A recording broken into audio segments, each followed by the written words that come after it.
Hello friends, I am Shelly Clough, and for today's video we are going to dive into some monochrome florals like the ones on these bookmarks here. I made a video of some watercolor floral bookmarks a little while ago, and I had a question recently wanting to know how I did these monochrome ones, so I figured we'd do a floral arrangement today with just one color. We're going to be using this color Indigo by Winsor & Newton. It is from their professional line because the pigment I feel like is perfect for a painting like this. So that's what we're going to use, and let's dive in and paint some flowers. So for this painting, normally I use paints that I have squeezed from a tube and placed into a palette, like the palette you've seen me use so many times before. But for this particular painting, I wanted to have some flexibility, and so I was going to use this straight from the tube, so it's a little more gel-like. And I'm just going to put some of this one color in this little ceramic dish. And that's probably way more than I need, but that's what we're going to use today. And for a brush today, I'm going to start with this size 6 Princeton Neptune brush. They're nice. They hold a lot of water, and I feel like it will work well for sort of the gradient effects that we're going to go for in this arrangement. So the first thing I'm going to do, give my brush a rinse in the water, and then activate some of this paint here. So I'm just wetting it with water, and you'll see it just spreads out really nicely. This dish here is just like porcelain or ceramic or something. I got it at the thrift store. I feel like little dishes like these are really nice for mixing watercolors on. And then I'm just going to get pure water here and make a little side puddle so that I have a really light version and then a darker version over here. So there's kind of prepping my two colors that I'm going to be using. And then to start, I'm just going to start with a really basic flower shape, and I'm going to do that first with some really intense color. So I call this my 5-petaled flower. You may have seen it on some of my other videos. And I'm going to start with a really pigmented color and kind of a little off center on my page. Make 5 little marks that are kind of like a person. We have a head and arms and 2 little legs. It's how I try to keep that placement accurate.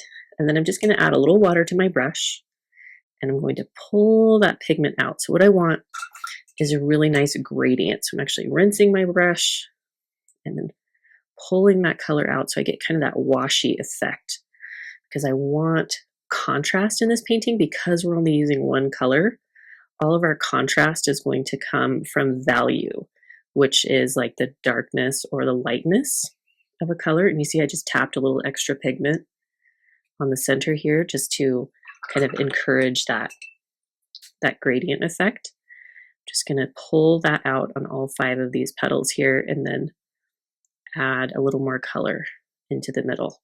And I kind of make these petaled shapes like a rounded triangle.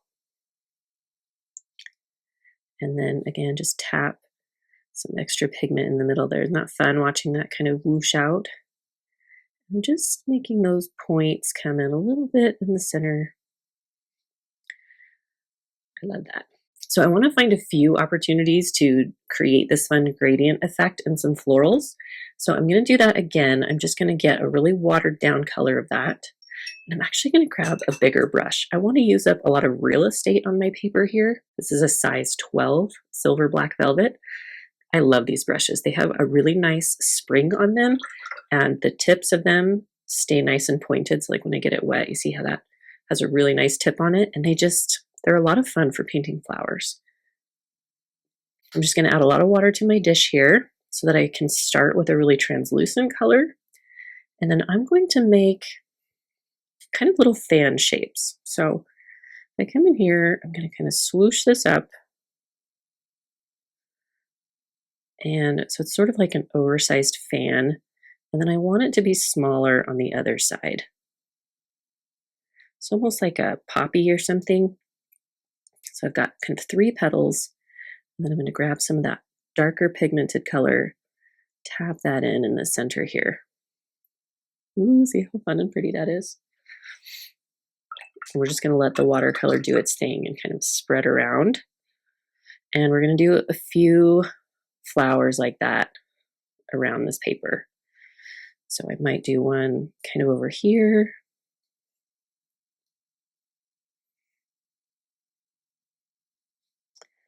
Trying to make these kind of points that meet in the middle.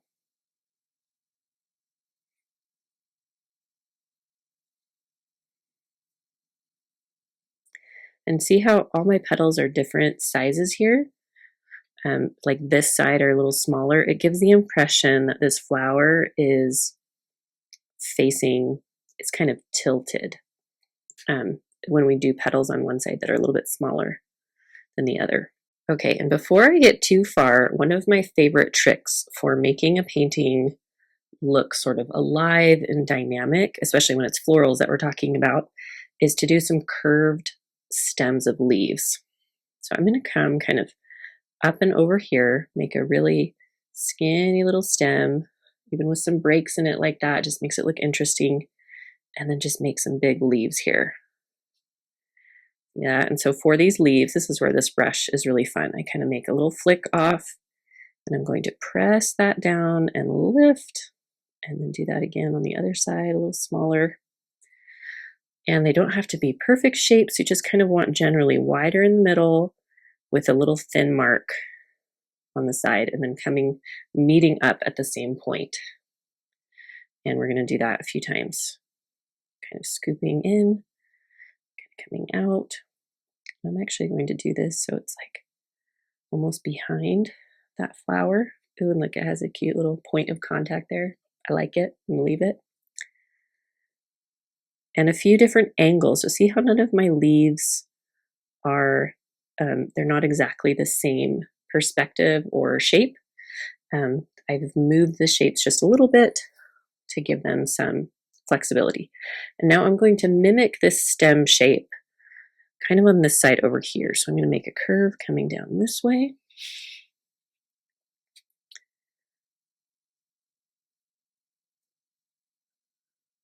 And then I'm just adding, see that little point at the end kind of helps pull it together. Smoosh down, and then my little point. And you can go top to bottom or bottom to top, either way will work. I'll do one more little one kind of peeking out here. Look how pretty, and see how this is sort of like all of a sudden it's looking a lot more alive. And it's really helping that contrast. We have these softer blues here, and then those dark leaves coming through. Okay, so now I'm going to try to create a little bit more movement sort of in this inner portion here and decide what we're going to add so it doesn't look like things are floating in the middle there. And I'm going to try to get a medium tone here, somewhere between the super dark and the really light. So just kind of going for like a halfway color, not too dark, not too light, a Goldilocks color, if you will. I'm going to make little tiny circles. I call these my donut flowers. We're going to make one side a little bigger than the other, like a little donut that's oblong, you know? As somebody who's making donuts for the first time and they weren't very good at it, that's what these flowers would look like. Just sort of like one side's big and one side's kind of skinny. And so we're just sort of trying to stagger them. This one looks like, I'm trying to make it look like it's peeking out from behind that flower. So they give the impression that they are sort of filling the background there. And then while those are still wet, just dropping a little extra pigment on that inner portion. Okay, sometimes I have a painting idea that's just stuck in my head. And I had a dream about this painting idea last night. And I was like, you know what? I have to make a video for that today because it just needs to be made. There's some creative ideas that just have to come out into the world and they don't leave our brain until we do it. And so that's what today's video is about. Okay, I'm going to do maybe a couple more here. Let's see, one like right here. And one kind of over here.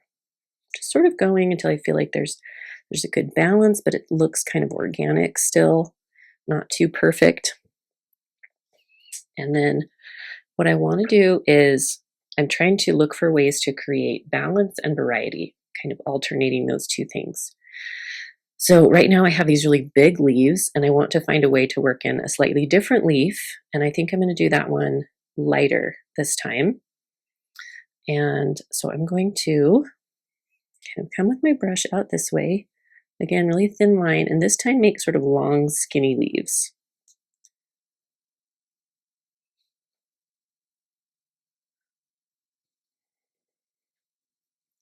So I'm just not pressing down my brush quite as hard. You can make them a little wider if you want. Just going to add a little pigment at the base there. Make sure that stem is connected.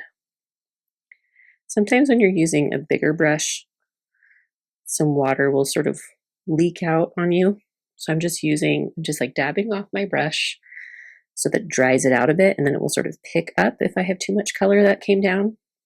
And then I'm just using that to smooth out some of the pigment here. I want a little bit of shadow and texture. Like I don't want these leaves to be totally flat, but I also want them to stay fairly light.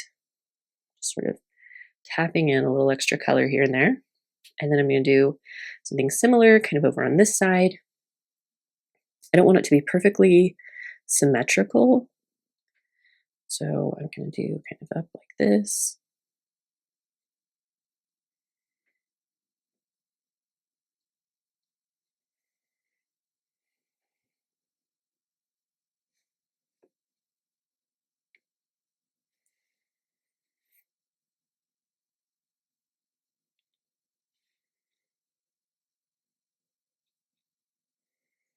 And just adding a little extra pigment on some of those so that they don't look too light. Okay, so this is starting to come to life. I'm enjoying this. Now we're going to go in and add a few other types of flowers. So I want to sort of mimic the same gradient perspective, but do some smaller flowers kind of out and above. Again, trying to give that like movement and life to our arrangement. So I'm going to come up here and just do, it's almost like a little Y shape, kind of like that. Okay. And I'm going to do a few of those where it's like bigger on one side, smaller on the other. Sort of like a little V, they sort of collect at the same point. And then I'm going to tap a little extra pigment at the base there. Some little tap taps with those little points. Look how fun. And then with the very tip of this brush, I'm going to get some of that darker pigment and then just make some really light little flicks down this way. Almost like barely there. I feel like those really dainty lines really help things feel kind of airy and whimsical. And then I'm going to do that a couple other places as well. So maybe over here, we'll make a couple of those flowers. Gonna tap some of that pigment in there. And then again, just some really skinny little flicks. And then over here,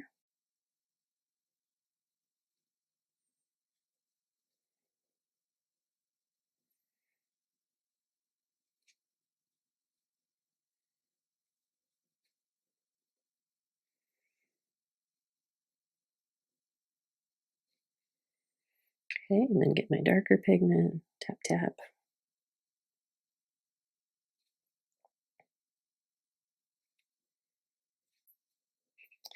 And then really thin lines, so just like super light pressure on my brush here, and pulling those little stems out.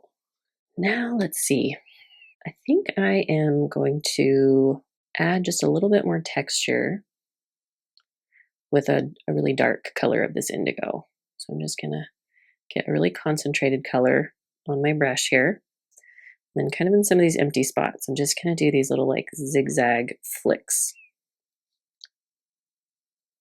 See that? So it's sort of giving me impression of some greenery.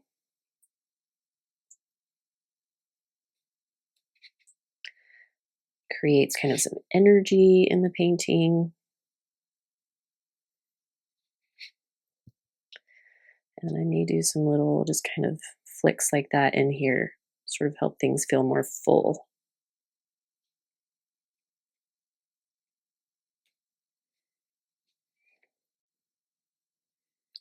Do a little bit kind of up here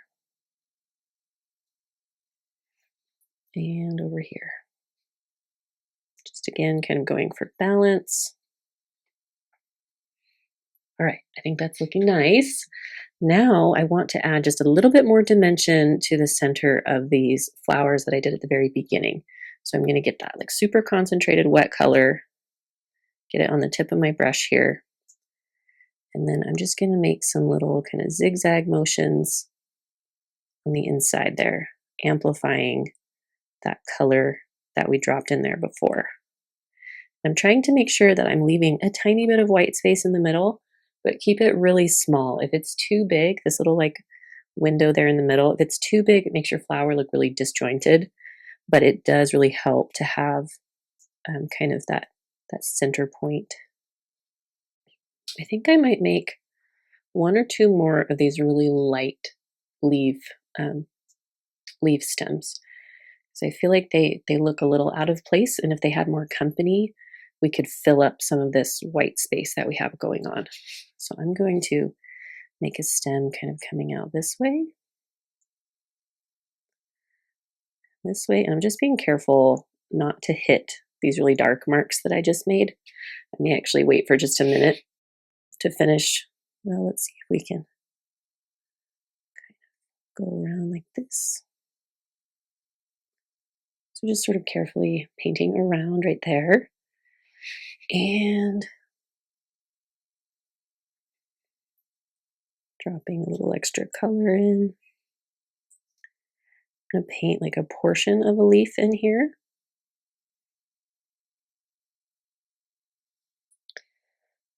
And then another one sort of over in this direction. It'll be kind of up like this.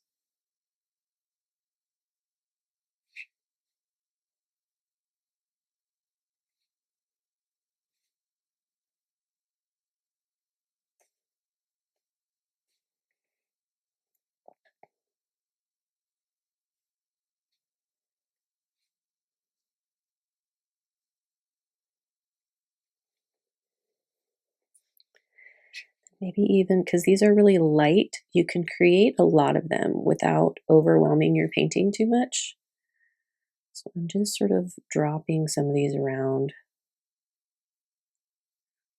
to fill in little bits, make things feel more full. Okay, I think I'm feeling pretty good about that. Then I'm just going to amplify a few more details around this painting. So I'm going to set down this brush for a minute and grab a smaller one. It's just a size 4 silver red sable brush. Give it a rinse. And then I'm going to use that little tiny tip to add some little dots. Just getting it a little wet, going into some of my kind of gel-like paint here. And I'm going to come in here and then just do cute little dots.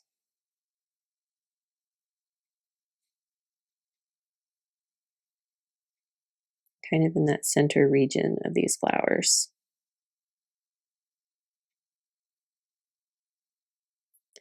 Just like 3 dots per flower. And then I'm just going to amplify a little bit on the base of some of these. Add a little bit more water.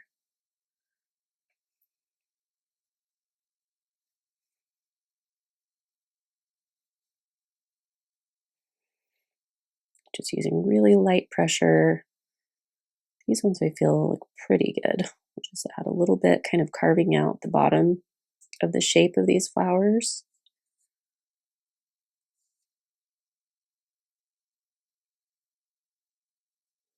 Okay, I think that is that. So there are our monochrome florals. We painted this whole arrangement with one color. This is a great exercise too if you're working on values and sort of creating contrast and dimension. Setting aside all the color theory parts of it, just working with value can be a really great exercise. So I hope this was helpful for you. Make sure you are subscribed to the channel if you enjoyed this content and want to see more like it. And we will see you all in the next video. Thanks so much for watching.